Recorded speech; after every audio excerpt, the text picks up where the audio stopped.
Estimados estudiantes, tengan ustedes un buen día. Vamos a continuar con el tema que estábamos viendo de insuficiencia respiratoria. Habíamos visto esto de la insuficiencia respiratoria en relación a la hipercapnia. Con hipercapnia y sin hipercapnia, y viendo algunas puntualizaciones respecto especialmente a la EPOC o alguna otra enfermedad pulmonar como neumonía o por algún problema cardiogénico o no cardiogénico. Pero habíamos visto todo relacionado con la presión de CO2, ¿sí? Lo que hacía presumir una hipercapnia o no. Ahora vamos a ver, como les decía en la anterior clase, la función respiratoria, pero en relación a la presión arterial de oxígeno. ¿Qué pasa cuando la presión arterial de oxígeno se disminuye? ¿Sí? Estamos hablando ahora exclusivamente de la cantidad de oxígeno, de la presión que hay de oxígeno a nivel arterial. ¿Sí? Bueno, como de costumbre, si hay una presión arterial de oxígeno normal, esto es fabuloso, no pasa nada. Pero ¿qué ocurre cuando hay una presión arterial de oxígeno disminuida? Esta disminución de la presión arterial de oxígeno inmediatamente se va a traducir en una insuficiencia respiratoria, ¿sí? Ahora, esta insuficiencia respiratoria ya habíamos visto que no necesariamente tiene que ver con una presión arterial de oxígeno disminuida. Como habíamos visto anteriormente, puede tener que ver con una hipercapnia o con cualquier otro factor que pueda producirse una insuficiencia respiratoria. Por lo tanto, una insuficiencia respiratoria puede que la presión arterial de CO2 esté normal, la presión de CO2 esté disminuida o la presión de CO2 esté alta, ¿sí? Vamos a ver estos tres casos ahora de insuficiencia respiratoria a consecuencia de una presión arterial de oxígeno disminuida, ¿sí? Que altera o no la presión de CO2. Ya habíamos hablado que puede que haya una disminución de la presión arterial de oxígeno, pero la presión de CO2 esté normal, lo que no significa que no haya insuficiencia respiratoria. Estamos hablando de una insuficiencia respiratoria, pero a consecuencia de una disminución de la presión arterial de oxígeno, pero con una presión de CO2 normal. Ahora, cuando estamos cursando con una insuficiencia respiratoria a consecuencia de una disminución de la presión arterial de oxígeno y una disminución también de la presión de CO2, estamos hablando de una insuficiencia respiratoria tipo 1. Voy a retroceder para que ustedes recuerden que había sido la insuficiencia respiratoria tipo 1. Y aquí tenemos la insuficiencia respiratoria tipo 1, es la insuficiencia hipoxémica, ¿sí? Estamos hablando de hipoxemia, ¿ya? Entonces, cuando hay la disminución de ambos, ¿sí?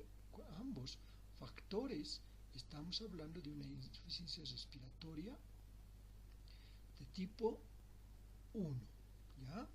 Muy bien, cuando hay una disminución de la presión arterial de oxígeno, pero la presión arterial de CO2 es alta, que quiere decir que hay una hipercapnia, estamos hablando de una insuficiencia respiratoria tipo 2, que quiere decir una vez más que hay una alteración acá en la presión arterial de oxígeno, producto de una insuficiencia respiratoria, pero hay una elevación de la presión arterial de oxígeno. Allí estamos hablando de una insuficiencia respiratoria tipo 2. Y vamos a recordar una vez más que esa insuficiencia respiratoria tipo 2 es una hipercápnica, como muestra aquí perfectamente el cuadro, ¿sí? Una presión arterial de CO2 alta nos conduce a una insuficiencia respiratoria tipo 2.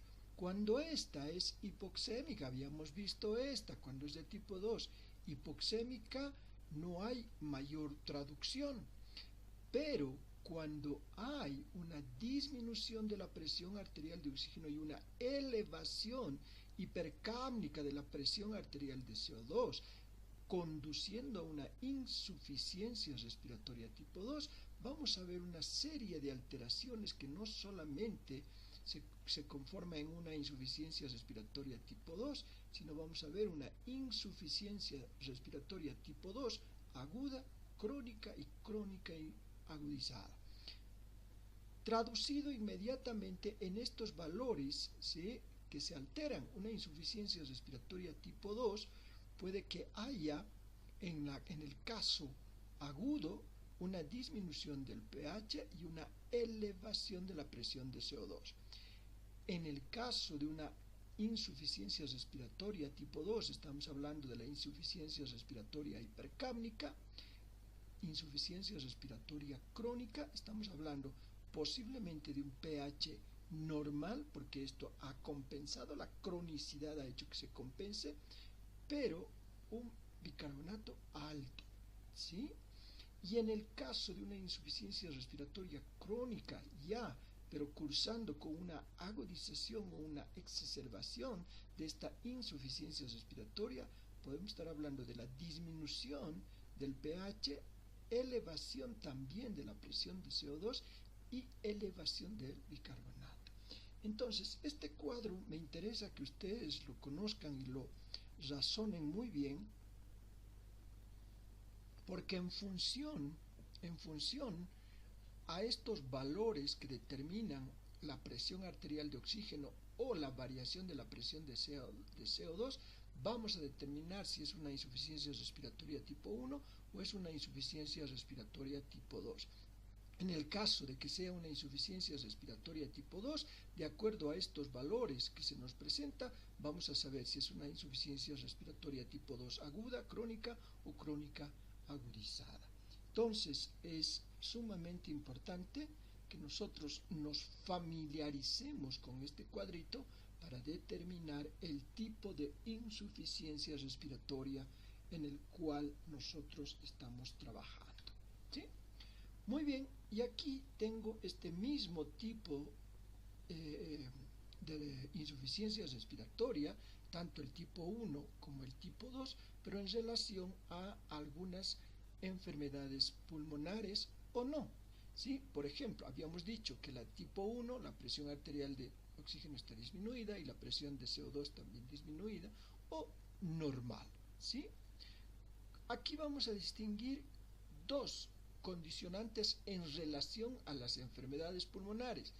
Esta de tipo 1 que habíamos dicho, voy a retroceder para que no quede duda, esta de tipo 1, ¿sí?, que es la hipoxémica, este tipo de insuficiencia respiratoria hipoxémica, puede cursar con una enfermedad pulmonar previa como neumopatías restrictivas, un asma moderada, o con pulmones normales en el caso, por ejemplo, del síndrome de distrés respiratorio del adulto, el edema pulmonar cardiogénico, los tromboembolismos pulmonares, ¿sí?, o la neumonía.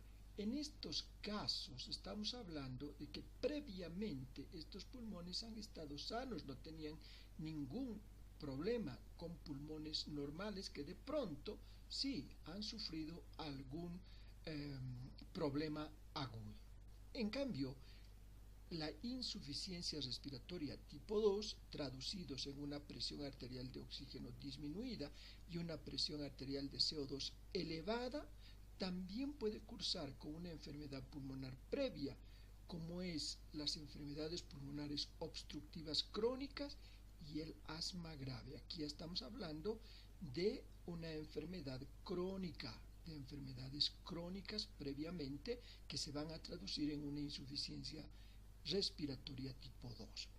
O puede haber también una insuficiencia respiratoria tipo 2, estamos hablando de la hipercápnica, ¿sí?, con pulmones normales, en el caso, por ejemplo, de sobredosis de sedantes o alguna enfermedad neuromuscular progresiva que puede afectar a los músculos respiratorios. En ambos casos, tanto en el tipo 1 como en el tipo 2, estamos hablando de que pueden presentarse estas insuficiencias respiratorias con enfermedad pulmonar previa o con pulmones normales. ¿Por qué es importante esto? ¿Por qué pongo énfasis en esto? Porque cuando hablamos de insuficiencia respiratoria, muchas veces se lo asocia a pulmones completamente deteriorados o dañados. Y no es así. Cuando a ustedes les llega o ustedes tienen que ver o van a ver pacientes con insuficiencia respiratoria, inmediatamente se les viene a la mente algo anda mal en sus pulmones, ¿sí? Y posiblemente no. Posiblemente sea algo nada más agudo que esté cursando. Por ejemplo, les pongo un ejemplo, una neumonía, ¿sí? Una infección estafilocócica que está ocasionando de que haya un problema pulmonar, ¿ya? Pero no quiere decir que esos pulmones son anormales o siempre fueron anormales, sino está cursando con una enfermedad aguda, en el caso del tromboembolismo pulmonar también, ¿sí? O en el síndrome de distrés respiratorio, ¿ya? Claro, cuando ya hay neumopatías asociadas crónicas, sí, ahí podemos pensar que es una enfermedad pulmonar previa la que está ocasionando cualquiera de estos tipos de insuficiencia respiratoria. Bien, pasemos. La fisiopatología. El resultado óptimo de la respiración requiere la interrelación de tres funciones. ¿Qué quiero decir?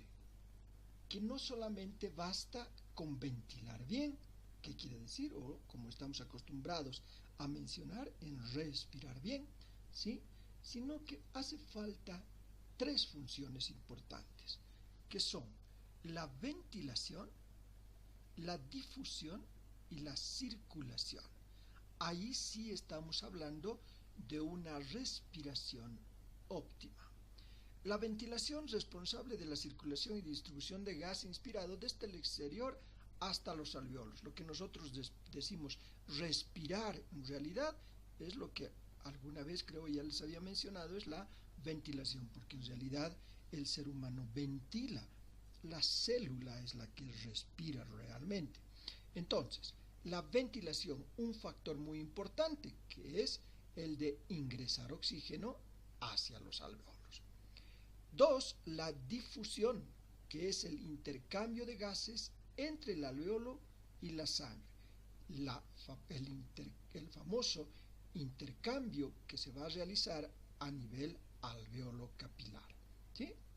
Quiere decir que estos dos factores de inicio son muy importantes. Pero hay otro tercer factor que es la circulación, que es la encargada del transporte de oxígeno, básicamente unido a la hemoglobina hasta las células y retirada del carbónico, principalmente en forma de bicarbonato, hasta el alveolo para su eliminación. Una vez que se produce esta palabrita, la eliminación, ¿sí? En la eliminación del CO2 estamos hablando de un resultado óptimo de la respiración. Si se cumplen estos tres factores, ventilación, difusión y circulación, estamos hablando de una respiración o resultado óptimo de la respiración. Si algo interrumpe la ventilación, que quiere decir que algo está interrumpiendo la entrada de oxígeno hacia mis alveolos, por ejemplo, como un taponamiento por mucosa en mis vías respiratorias, no está llegando oxígeno a mis alveolos, ya estamos con problemas. En la difusión, en el intercambio de gases, cuando ese oxígeno llega al alveolo y tiene que haber un intercambio, una ventilación, perfusión a nivel alveolo capilar, si algo falla ahí, ya hay problemas. Y por último, ese oxígeno que llega a la circulación tiene que ser transportada básicamente por la hemoglobina, que es el transportador, yo le digo el transportador oficial del oxígeno. ¿Sí? Si esta hemoglobina o por cualquier otro motivo no llega este oxígeno a los tejidos, y llegando muchas veces a los tejidos no hay una buena perfusión, ¿sí? Ya estamos en problemas. Y si este CO2 posteriormente recogido también parte por la hemoglobina y parte por el plasma, tiene que ser nuevamente transportado hacia los alveolos y eliminado, ¿sí? Ya hay un problema, y ese problema puede traducirse en una insuficiencia respiratoria. Para que no haya una insuficiencia respiratoria por cualquiera de estos motivos, ¿sí?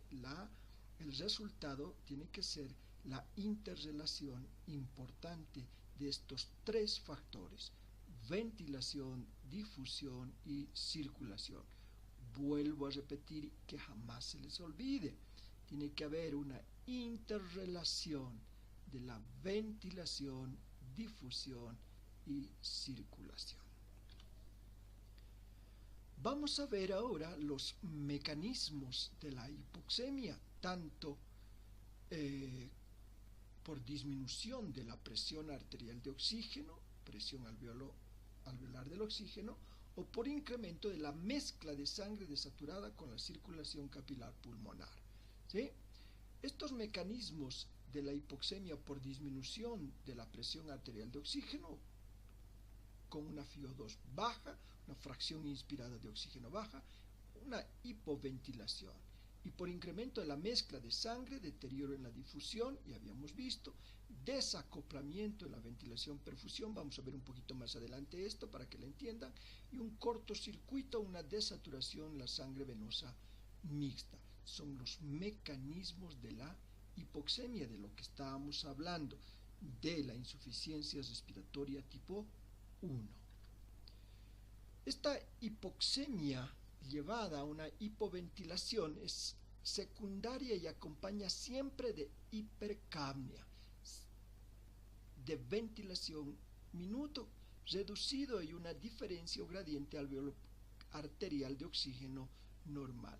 Los valores normales inferiores a 15 milímetros de mercurio, que se corrige fácilmente con la administración de oxígeno a concentraciones altas. Estamos hablando netamente de la hipoxemia producto de una hipoventilación. ¿Sí? Ejemplos clínicos muy conocidos como sobredosis de sedantes, enfermedad del sistema nervioso central y de los músculos periféricos, los que van a producir esta hipoventilación. Cuando la fracción inspirada de oxígeno es baja, los descensos en la presión barométrica pueden generar hipoxemia. Estamos hablando de la fracción inspirada de oxígeno, la cantidad de oxígeno que puede llegar a tus pulmones, como ocurre, por ejemplo, en las grandes alturas, o cuando esta fracción inspirada de oxígeno está disminuida, como en situaciones en que el oxígeno se sustituye por otro gas, en el caso, por ejemplo, de las inhalaciones en los incendios, o por cualquier otro tipo de inhalaciones de gases tóxicos, donde en lugar de haber oxígeno hay otro tipo de gas, ¿sí? Otro tipo de gas albergado en los pulmones que interrumpen el normal desarrollo del oxígeno y la difusión alveolo-capilar. Bien, aquí en los mecanismos de la hipercapnia habíamos visto los mecanismos de la hipoxemia, y ahora vamos a ver los mecanismos de la hipercapnia. La hipercapnia es resultado de una ventilación alveolar anormalmente baja, que quiere decir que hay una baja de ventilación a nivel alveolar, y la relación de volumen muerto y volumen corriente se incrementa en forma anormal. Fíjense ustedes, aquí tengo un cuadrito donde dice la relación entre espacio muerto y volumen corriente, esto es lo que tenemos aquí, VD y VT, refleja la ineficiencia de la ventilación pulmonar. ¿Qué ocurre? Muchas veces este espacio muerto es el que aumenta. Hay una elevada cantidad de oxígeno en espacio muerto. Por eso indica aquí, en pacientes con enfermedades pulmonares, el incremento del espacio muerto se debe al aumento en la relación de las regiones ventiladas con una perfusión pulmonar regional disminuida. A esto se denomina desacoplamiento ventilación-perfusión. Esta VQ que ustedes tienen acá significa ventilación-perfusión. Entonces, ¿qué es lo que está ocurriendo? Normalmente tenemos una cantidad de oxígeno denominado oxígeno en espacio muerto. ¿Ya? ¿Qué significa? Voy a explicarles para aquellos que no recuerdan o aquellos que nunca han escuchado. Normalmente, fisiológicamente, siempre queda una cantidad de oxígeno a nivel pulmonar de vías respiratorias que no participan del intercambio gaseoso, que quiere decir que ese oxígeno se queda en vías respiratorias, ¿sí? Altas, medianas, que no ingresan por diferentes depresiones o por anatomía, se quedan a nivel de vías.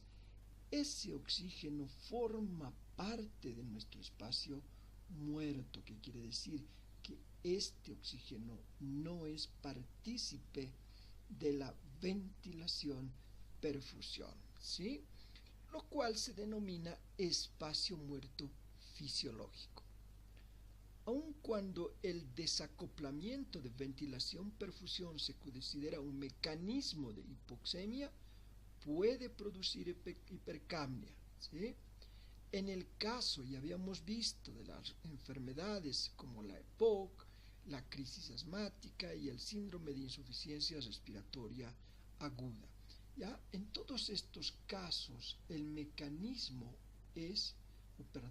resultado es una insuficiencia respiratoria tipo 2 y los mecanismos de hipercapnia se los explica aquí claramente.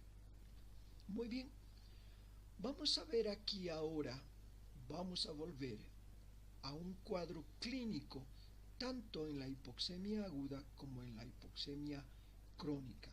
Estamos hablando exclusivamente ahora de las condiciones clínicas por el que el paciente está cursando una hipoxemia, en este caso aguda y en este caso crónica. ¿Ya? Voy a quedar aquí. Quiero que por favor ustedes repasen el primer video de insuficiencia respiratoria que les he pasado y luego revisen nuevamente este video de insuficiencia respiratoria 2, el segundo video, para que les quede claro, porque ya después vamos a ver el cuadro clínico y lo demás y es un poco más sencillo, ¿sí? Lo que me interesa y lo que me importa de ustedes, que ustedes entiendan perfectamente todos los mecanismos para que posteriormente entremos al otro tema donde quiero que ustedes les quede bien en claro estos conceptos. ¿Ya? Muy bien, un abrazo para todos ustedes.